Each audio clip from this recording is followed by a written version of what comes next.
Hello बच्चों, चलिए प्रश्न को पढ़ते हैं। इसमें लिखा कि एक गेंद जो है घटती चाल से वृत्ताकार पथ के अनुदिश चलने के लिए प्रतिबंधित है। तो गेंद के लिए सही कथन चुनिए। तो बच्चों, पहला कथन हमें दिया गया है कि गेंद का त्वरण जो ए है बच्चों, वो वृत्त के केंद्र की ओर दिष्ट है। फिर बच्चों, गेंद का केंद्र के परितः कोणीय संवेग जे जो है वो संरक्षित रहता है।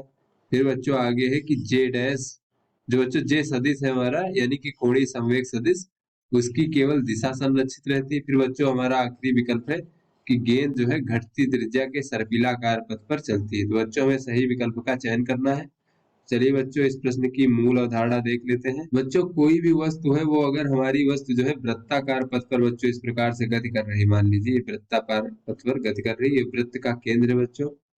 और बच्चों ये हमारी इस वस्तु की वेग की दिशा है बच्चों, इस प्रकार से। और बच्चों इसके घूर्णन अक्ष से अगर हम इसके स्थिति की सदिश देखें बच्चों, तो ये हमारा बच्चों आर सदिश मान लेते हैं। और बच्चों अगर इस वस्तु का द्रव्यमान m है, तो इसका कोणीय संवेग क्या होता है बच्चों, देख लेते हैं। तो कोणीय संवेग, बच्चों कोणीय संवेग को हम जे से प्रदर्शित कर सकते हैं। और बच्चों ये जे सदिश बराबर हमारा होता है आर सदिश बच्चों, और इसका सदिश गुणन बच्चों जो हमारा रैखिक संवेग होता है mv सदिश। तो बच्चों रैखिक संवेग और ये स्थिति सदिश, इन दोनों का जो सदिश गुणन होता है बच्चों, वो हमारा कोणीय संवेग होता है।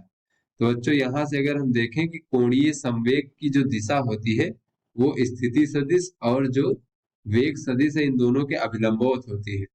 बच्चों इस वृत्तीय पथ के जो तल है, इसके अभिलंबवत जो होती है वो कोणीय संवेग की दिशा होती है। और बच्चों इसकी दिशा कैसे ज्ञात कर सकते हैं, हम स्थिति सदिश की ओर अपने दाएं हाथ की उंगलियों को फैलाएं और जो हमारा वेग सदिश है उसकी ओर मोड़े बच्चों, तो जो अंगूठे की दिशा होगी वो हमारा कोणीय संवेग जे की दिशा होगी। तो यहाँ पर बच्चों जो जे की दिशा होगी इस तल के अभिलंबवत ऊपर की ओर होगी बच्चों।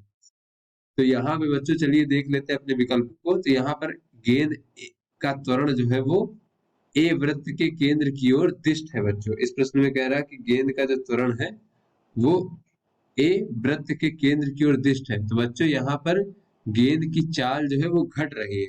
तो बच्चों चाल जब घट रही यानी कि गेंद का त्वरण जो है वो चाल की विपरीत दिशा में है बच्चों, कुछ इस प्रकार से त्वरण की दिशा है। इस वजह से बच्चों इसकी चाल जो है घट रही है। तो यहाँ बच्चों केंद्र की ओर दिष्ट है, ये हमारा गलत विकल्प बच्चों। फिर है कि गेंद का केंद्र के परितः कोणीय संवेग जे संरक्षित रहता है।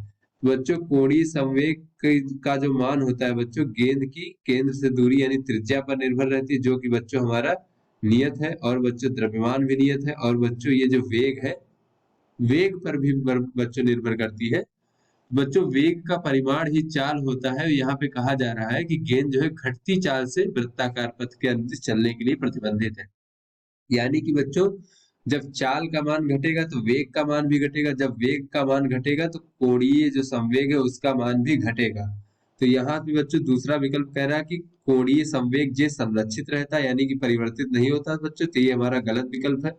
उसके बाद बच्चों ये कोणीय संवेग जो जे सदिश है इसकी केवल दिशा संरक्षित रहती है। तो बच्चों इसकी अगर हम दिशा देखें तो इसकी दिशा बच्चों इस चित्र में जैसा कि है, इस आर सदिश और वी सदिश के अभिलंबवत ऊपर की ओर ही रहेगी बच्चों, तो इस दिशा परिवर्तित नहीं होगी।